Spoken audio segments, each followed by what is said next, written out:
Management guru Peter Drucker said that culture eats strategy for breakfast. MIT entrepreneurship professor Bill Otlet takes us further, saying culture eats strategy for breakfast, technology for lunch, and products for dinner, and soon thereafter, everything else too. Clearly, culture matters, and teams matter to us as well as product managers, and we can all use some help understanding how to improve culture in teams. And in this discussion, you'll learn what aspects of culture in teams to focus on for success. To help us, our guest is Tiffany Prince, international speaker, consultant, coach, and owner of Prince Performance. She helps organizations with change management techniques and business strategy processes. Tiffany has also analyzed, designed, and delivered customized leadership and learning programs, enabling organizations to meet strategic goals. Most importantly to me, when I asked a trusted colleague who to talk with about culture, he told me it had to be Tiffany. Let's jump in and learn how to craft culture in teams better. Also, we created an article format of this discussion, which you'll find at productmasterynow.com/503. How can you unlock your full potential as a product manager? We're sharing the product management insights you need. They are based on the 7 research-backed knowledge areas for product mastery. You'll learn to create products customers love, enhance your influence, and elevate your career. Welcome to Product Mastery Now, hosted by Dr. Chad McAllister, product management professor, practitioner, and your guide. Tiffany, thanks for joining us. It's great to be here. Thanks for inviting me. I'm delighted that we get to talk about a very important topic, culture, apparently important to Peter Drucker and Professor Ollett, and this has been my experience as well, right? In some regards, strategy is something that can be copied. Culture is a whole nother thing. It's also one of these product mastery knowledge areas that we talk about, culture in teams. And officially that addresses innovation culture, management responsibilities for innovation, team structures, team development, virtual teams, and leadership. There's a lot in there.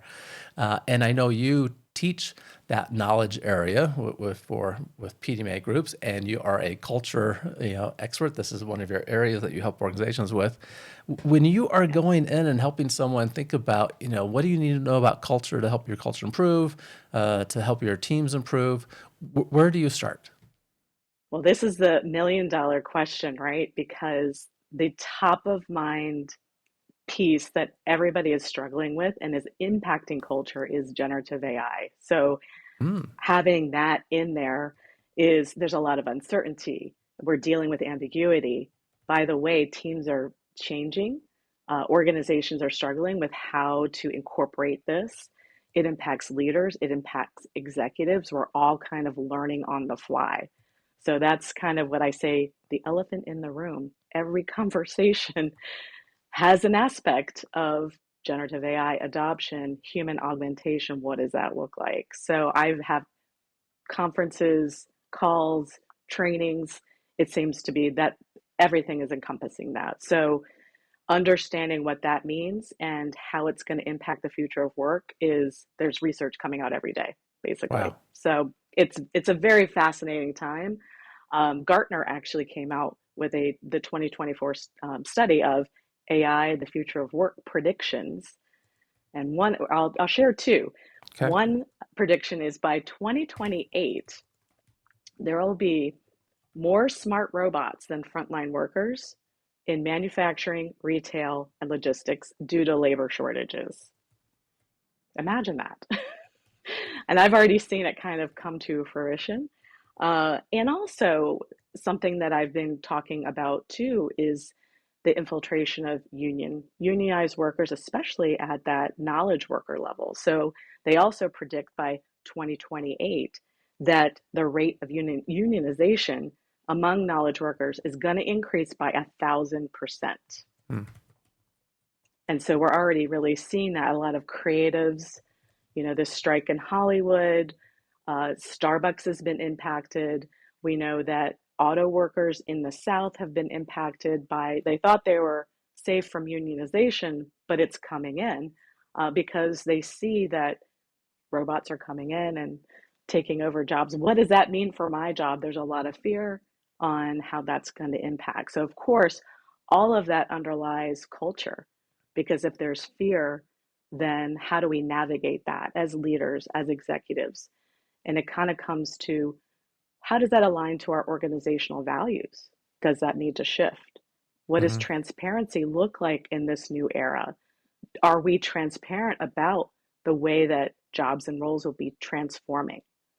And do we communicate that to our frontline workers, to our management, to help them understand what that piece will look like for them and how their jobs or processes will be impacted? Okay. So this is a very timely topic. I didn't know where we are going to end up. Sounds like generative AI is certainly something impacting culture right now.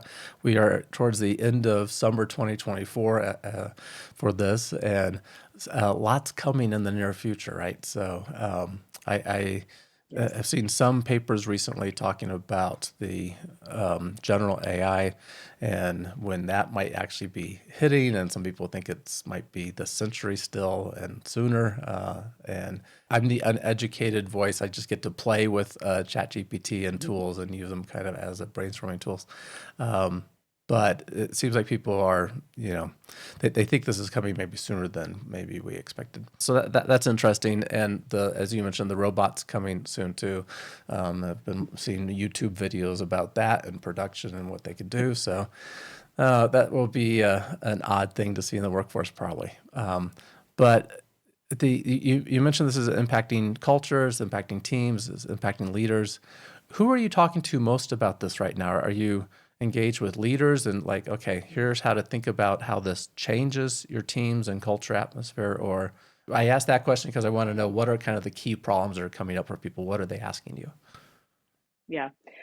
So there are two audiences that generally pull me in. It's either the executive, that C-suite level, because they see, hey, here's a technology, we need to understand this, but from a people and culture change perspective, maybe that's not a skill set that I have or understand. So I'll partner with them to kind of create a roadmap, look at, what impacts, what policies do we need to put in place. So partnering also with their HR teams, human resources, because in some ways they're leading the way in this. They're starting to test and learn it within their own teams.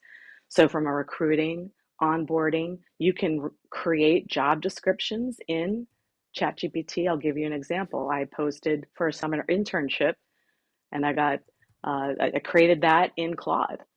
In fact, I leveraged ChatGPT, Claude, and Perplexity, which is Hmm. another generative AI tool, and kind of compared and contrast. Hey, here's what I want to put together, create that, and I just kind of pulled together the best pieces, and I ended up getting 40 applicants for that. And I know that other companies are also leveraging that. That saves them time.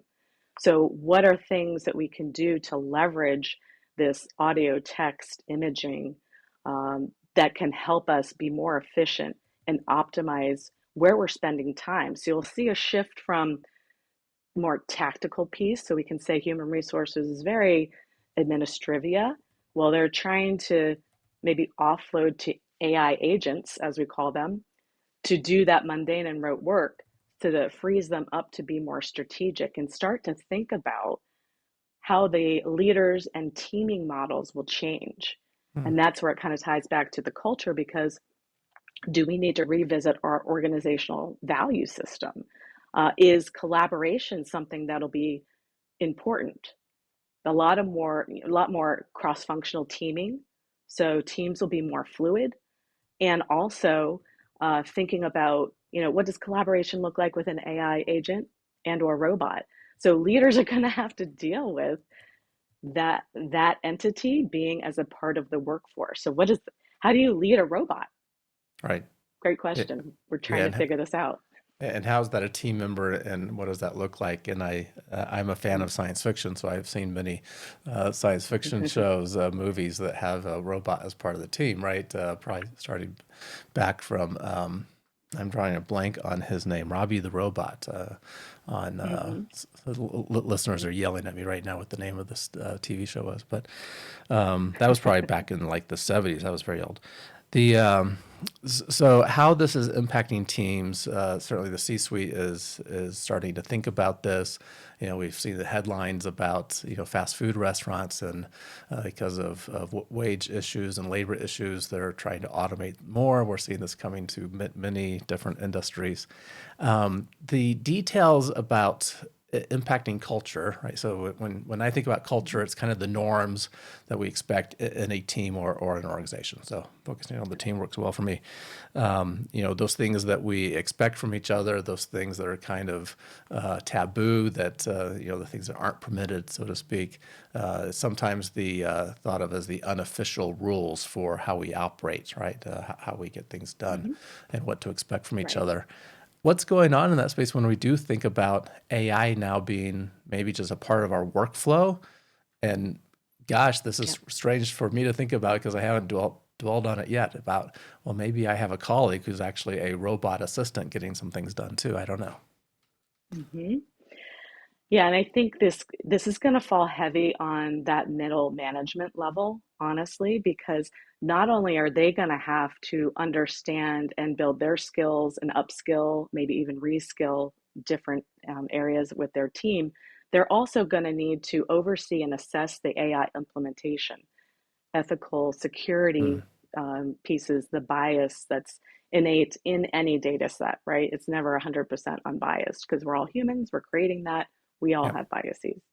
So, understanding what that looks like, and management is going to have to foster those high performing teams, and they're going to really think about this evolving environment. So it's not just a one and done, right? I call it talent enhancement. And they're going to be a huge part of this because it goes beyond, development, because development I kind of think of as a one off, or how we used to do leadership training, which was send people off for a couple days or a week, maybe at a corporate university, and then you're blessed as, hey, go forth and conquer.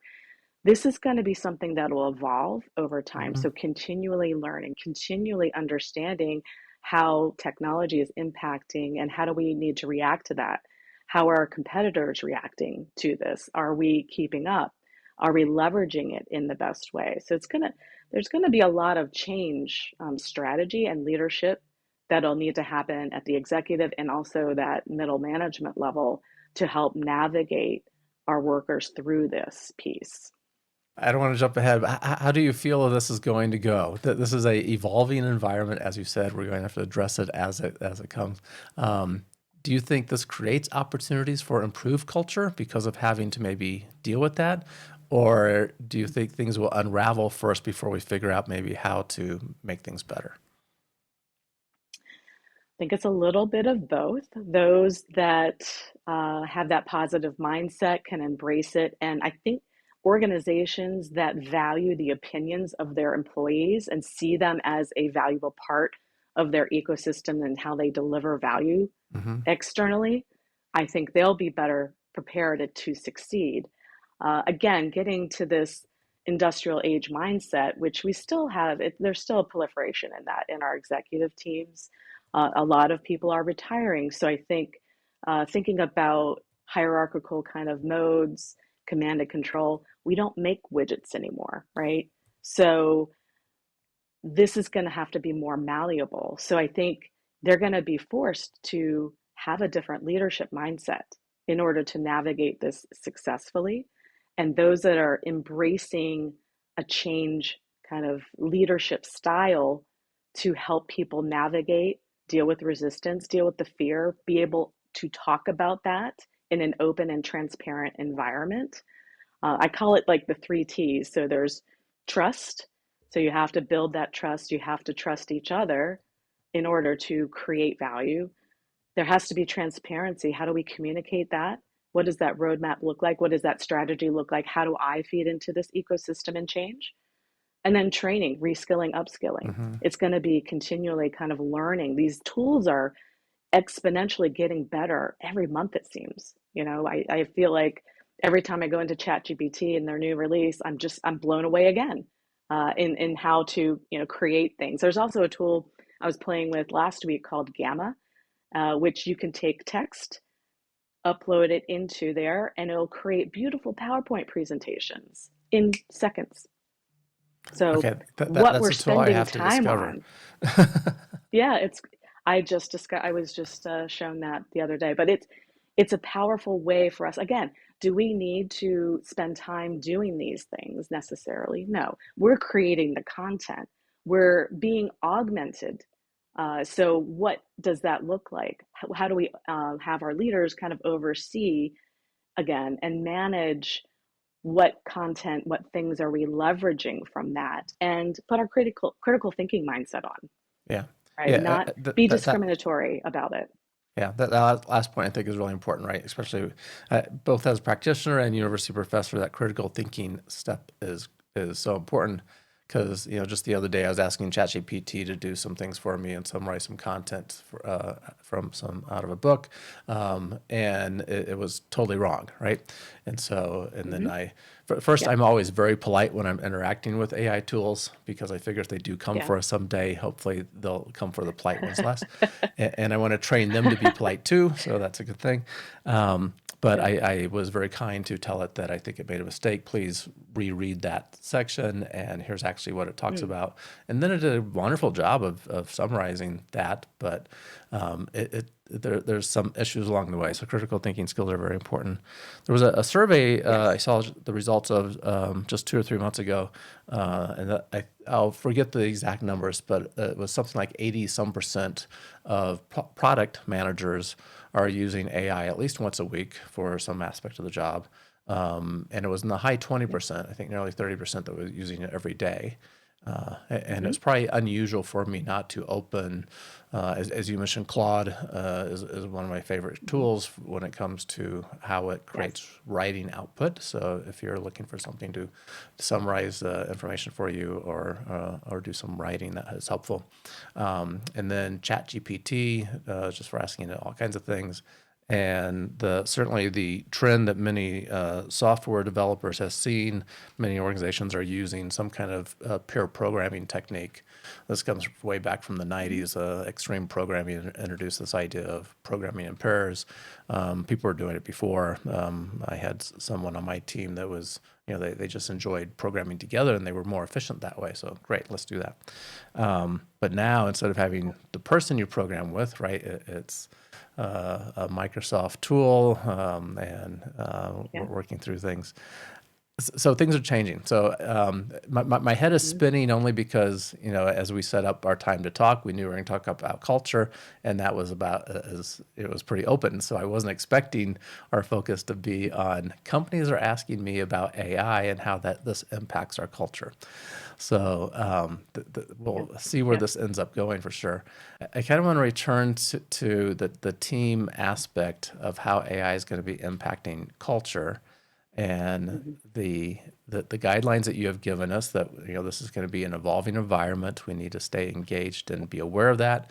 The organizations that will be more prepared for this, and obviously they're trying to get prepared now by talking to you about it, are those that really value their employees and want to use them in the right ways. How do you think this is going to impact those fundamentals of culture that makes us special, right? That's the secret sauce for organizations that can make us stand out in the marketplace because of how we treat each other, how that impacts us, how we treat our customers. How do you Mm-hmm. think this is going to impact all that? Yeah, I think now more than ever, companies are really focusing on employee experience and also that value proposition. So if you look at our young generation coming into the workforce out of university, that is really important to them. And oh, by Hmm. the way, there's a lot more information on the internet that they can find out about you and your company than they ever have had before. Right? There's Glassdoor reviews, Right. there's their peers, they're asking how much they're getting paid. So there's a lot more transparency from that perspective.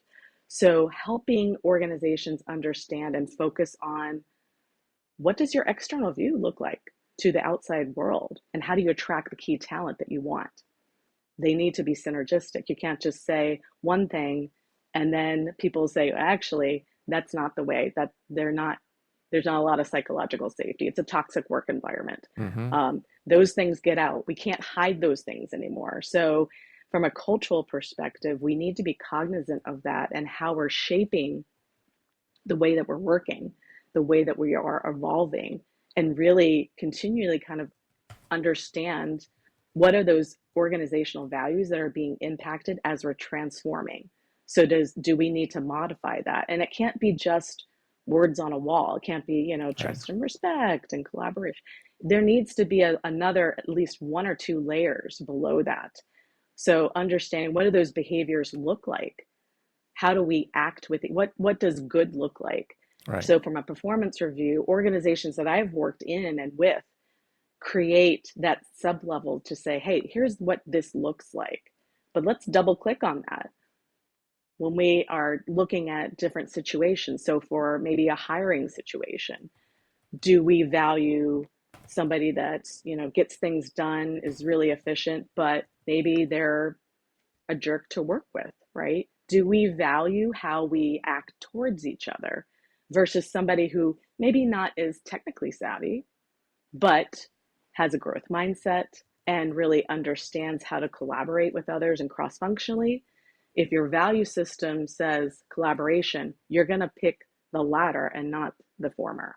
Right. So that's how we're going to be evolving cultures. Okay. Can you give us a description of what a good culture might look like? Like, you started listing some attributes there. And if we Yeah. think about a culture for a team developing a product, collaboration is a very important one, right? And the ability for that team Yes. to also go outside the team and talk to other functions in the organization and customers. Are there other, descriptors that we would use for a good culture? I think, and this may not be as popular, but it's starting to come up in the research and the conversations I'm definitely having with HR professionals, is the ability for individuals and teams to have a certain amount of risk tolerance and failure. Mm, So as we're testing things out, and it's all new, right? The genie's out of the bottle, but nobody knows how to play with it. We're building the plane as it's flying. So there's going to be some lessons learned. There's going to be some trip ups. But being able to say, hey, let's do a retrospective on this and say, what did we learn from it? What can we do better and different next time? Or where can we evolve this? So I think that's going to be a really important thing to be okay with.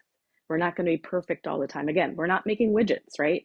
It's right. not things over and over again. It's exploratory, it's understanding creativity, innovation. How do we leverage each other's best strengths to become even better, serve our clients better, and really just have a wonderful work relationship, Hmm. even if it is with a robot, right? Because they can enhance you as well. Right. Right. And our AI friend to go to ask questions of. Yeah, Yeah, that's product right. managers certainly know this well, right? Being risk tolerant and failure is how we learn, and we're doing something new usually, so we're trying to figure our way through that. And you mentioned psychological safety as an aspect of good teams, good culture. When Yes. I'm working with a team, I do this for my university courses often too.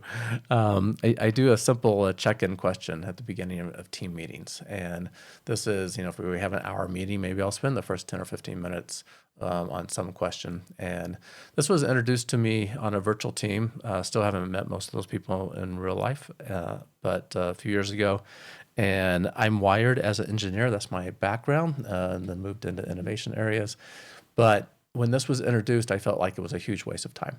And so this was a research team, and the principal investigator would do the simple thing and usually say something like, "Hey, what are you looking forward to this weekend?"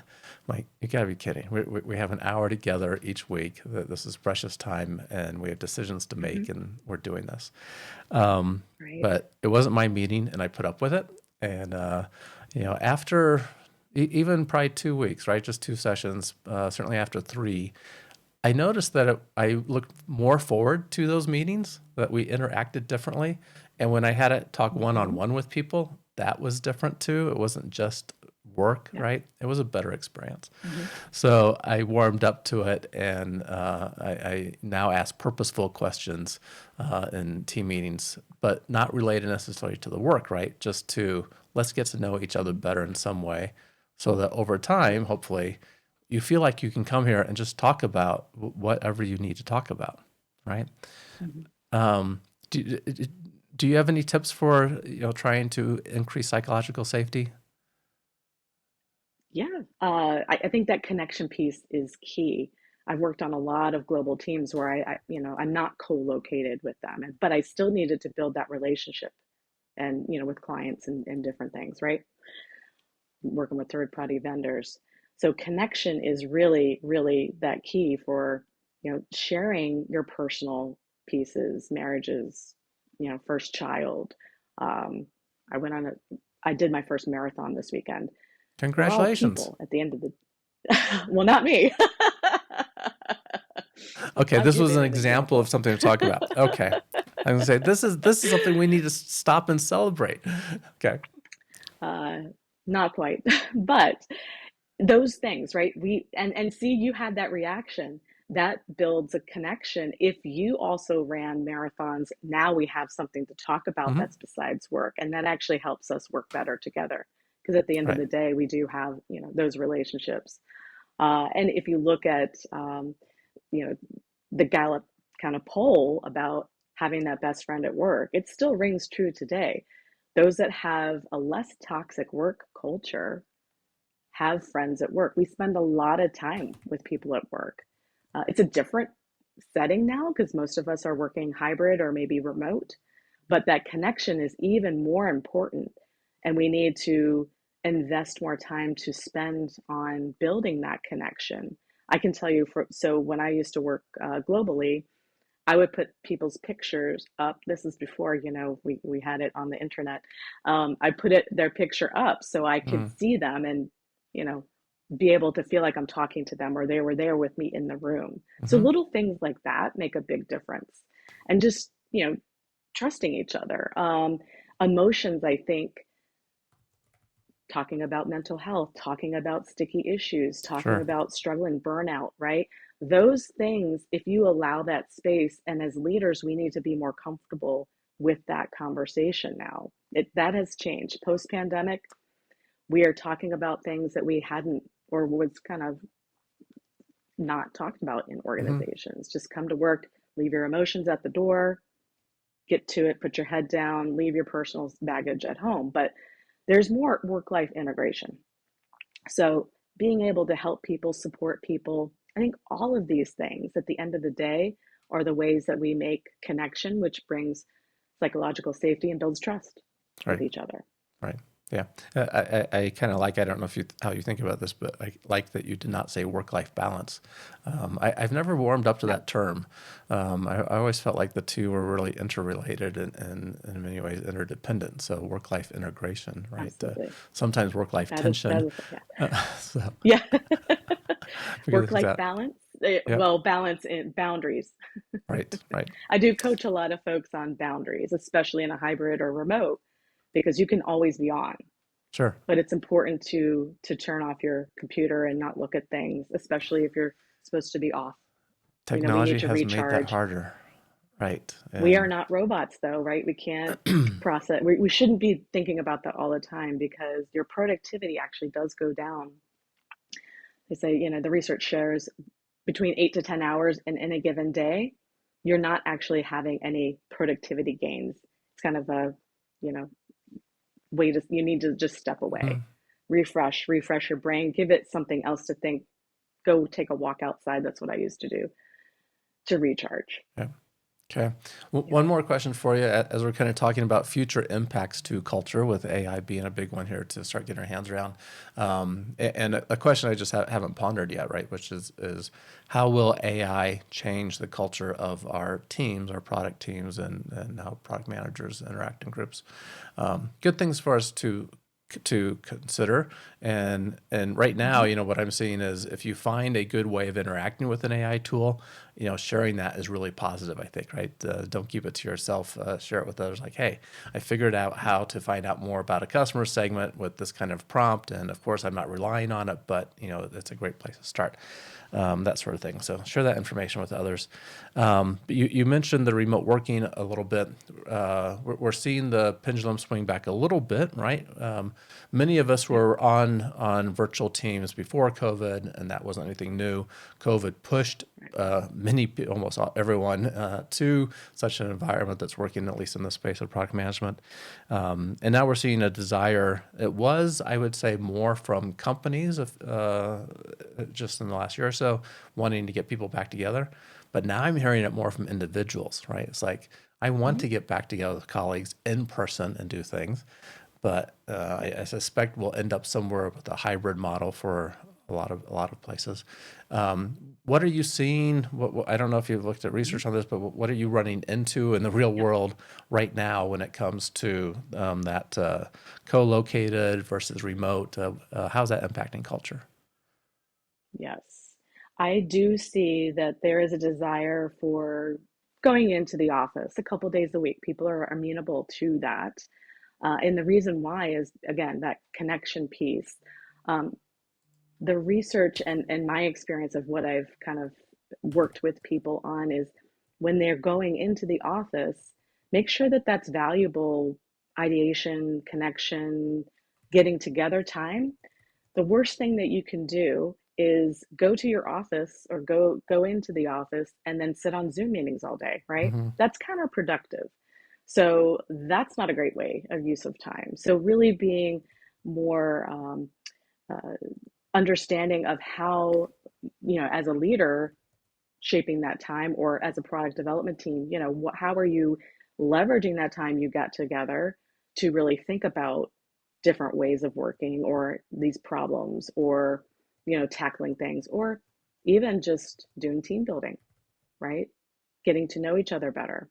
All those things are great ways to make connections. So speaking of the research, interestingly enough, I think about 2022, I kept doing polls and surveys on hybrid work, how many times people were going into the office, if any, and then what was the demographic, like who wanted to go into the office. Interestingly enough, and I think surprising to most of us, is, like I said, the younger generation wanted to go back into work. There's a couple of reasons why, but they actually missed the fact that they could learn a lot from us elder people to mentor them, coach Mm, them, and get that, hands on, hey, let me ask you a question right away. Those informal right. conversations they were missing out on. And some of that is driven by either their living at home, so they don't really have a dedicated office space. They might have roommates, maybe even, they might have younger children. So it was really hard for them to be productive in that kind of environment when they don't have a dedicated office or they have other people that are distracting. So they actually value going into the office for that reason why, is that they could really focus and have that space. Yeah. I think the piece I miss most from that office environment is the ad hoc interactions, right? The things that you don't plan, but you're thinking about some problem. You run into someone in the break area as you're grabbing a soda or something, and the Right. opportunities to just ask a question, ponder something together. Um, Hmm. it's hard to script that in a Zoom room, right? And say, okay, now we're going to take 15 Exactly. minutes for ad hoc interactions. It's like, that feels uncomfortable. Um, Felt but really forced, didn't yeah, right, right. it? I also And I think found that, ideation in a Zoom too was really hard. I much preferred to go into the client office when we can, because hmm, there's something about writing on a whiteboard or writing post-it notes or just physically getting together right. that fosters more innovation Right. Yeah, and we have lots of inherently. good tools, right, for for that in the cloud. We have Miro and Figma and different tools Right. to play with that are helpful, but there's still not the full experience of the body language and getting people more engaged. And you have the opportunity to try to raise the Hmm. energy level if you notice that it's people are getting kind of tired of things or something. So it's different. Yes. Okay, it will be interesting to see kind of where we end up with that as in companies, but culturally useful for teams to be meeting in person at times. That helps us get more comfortable with each other, and our brains, I think, just interact differently by having that in-person experience. Yes. Yeah, I Okay. always try to do kickoff meetings in person to start. Hmm. Or I just kicked off my internship with my interns. I said, "Hey, I know it was a remote position posted, but because you're in Pittsburgh, would you mind getting together? I have an office. Let's go meet there." So we did that, just Fantastic. to build that relationship and Yeah. trust. Yeah. Yeah. Yeah. Once It's upon a important. time, I would take my new teams to the rock climbing gym, and we would, even if no one knew how to rock climb, we would learn how to rappel and belay each other. It's like, hey, let's get thrown into the deep end of the pool, right, and build a little bit of trust. And if you're having to Yeah. belay someone, it's like you better pay attention and do your job. So Mhm. Right. Kind of it like that was trust good. fall as well, Right. right? Yeah. Yeah. Really. That's not a trust fall you want to take. Um, Okay, really interesting to think about some of the factors that are impacting the future of culture and how we need to be preparing for that. And thanks for taking us through an aspect that I had Absolutely. not thought of at all. It's interesting that you have senior leaders asking you about how's AI going to be impacting our culture and our teams and what we have to prepare for. So I appreciate that. Mhm. We also enjoy a good innovation quote. I love hearing them. I think listeners do as well. They tell me they do. What do you have for us, and what does it mean to you? Yes, so my quote is from Brene Brown. I love her. She's a research scientist. You may have seen her. She's got a great TED talk around vulnerability. So I was researching her for when I was doing my book. And the quote that she had that I think is relevant for this audience is vulnerability is the birthplace of innovation, creativity, and change. And so I think that I love her work. I think she's done a great job, but vulnerability can be hard. And as Hmm. leaders, we haven't been vulnerable as much. Again, industrial age, command and control, we don't do that. That's emotions, right? Or, showing that, hey, maybe I don't know everything. We wouldn't do that. But now it's more humanistic and we need to be vulnerable. And by the Right. way, that builds psychological safety and trust with your team. Yeah, it's such a good point. And I'm a Gen Xer, then we got the millennials and then Gen Z. Mhm. I think as Gen X and probably certainly baby boomers older than that, this was not something we were comfortable with. We wanted to have it. We wanted people to think we had it all together and, we know what we're doing and Yeah. we're doing good. It seems to me, at least my interactions with both my kids who are Gen Z, that this comes easier to them, a bit more naturally, maybe. And maybe that's a blanket Mhm. statement, and I might be in a bubble. I don't know. But perhaps because they're engaged with their friends so much on different social media platforms and the like. I'm curious in relationship to vulnerability if you're seeing a difference there, maybe with the Mm. newest generation entering the workforce. Yeah, they definitely interact with each other and leaders differently than I have seen. Even, I'm also an ex. The millennials came in, but this is a different type of kind of viewpoint, and I Mm-hmm. think it's refreshing, to be Mm-hmm. honest. Is let's be open and transparent about how we're feeling and having those conversations. Like I said about mental health, that kind of took a lot of us leaders, Xers, boomers on our heels a little bit at first because that's not comfortable. Wait, why are we talking about, depression and mental health and our struggles and feelings? But there is a shift. And I think it's a refreshing shift because at the end of the day, like I said, we are humans, we're not robots. Right. So let's interact as humans in the Right. workplace as well. Yep. We might be interacting with robots soon enough too, but we'll figure that out as we go. Okay. Thank you so Right. much for sharing the quote. Enjoyed that and all the information. How can people find out about the work that you do? You mentioned you have a book. How can listeners get in touch Yes. with you? Yes. So my book is on Amazon. It's called Top of the Mountain Leadership. You'll be able to find it there. I also am on LinkedIn. I'd love to connect with you. I also have lots of blogs and different things that I share because, like I said, this space is evolving so quickly. There's new research all the time. So I Hmm. try to share that and try to be a bit provocative and pushing organizations to really think differently in the way that we're reacting to culture, teams, and leaders. And if you want to sign up, go to my website. I have a blog as well there where I share a little bit more detail than the short form on LinkedIn. Fantastic. Thank you for sharing all the information. Really appreciate it and appreciate you being with us today, Tiffany. Thank you for having me, Chad. It's been a pleasure. And listeners, I so much appreciate you being part of this podcast. Some of you have been here for a very long time. I occasionally get a message from someone who was here from the beginning, and the beginning is, we're at about 9 years. This has been going on for a long time. It is the longest running, weekly running podcast for product managers. And I'm just delighted to do this with you. I do fund this through the training I provide, and some of you that have been around for a while may have heard of this before, but to let everyone know, training is in 3 areas. There's training for product managers to really help you level up your game. There's training for people that are needing to move into a leadership role in product innovation and leading innovation in their organization or in their group. And then there's training for senior leaders to really understand how leading innovation, how leading product managers is different than leading normally how we lead organizations. So there's something there for everyone. And it's kind of time to level up. And if you've been listening for a while, do check out what's available and think about where can you level up in your career and get ready for what's coming in the future, because there's things we're encountering like AI that's going to be changing our role. And we need to broaden our base of knowledge to get ready for that. You can find out about those training options at productmasterynow.com. You'll see them listed and more information. And please reach out to me if you want to talk about any of those. There's a nice button to schedule time to talk on the website. Once again, everyone, I appreciate you being here. To find the detailed written article of everything that Jennifer just shared with us, simply go to productmasterynow.com/503.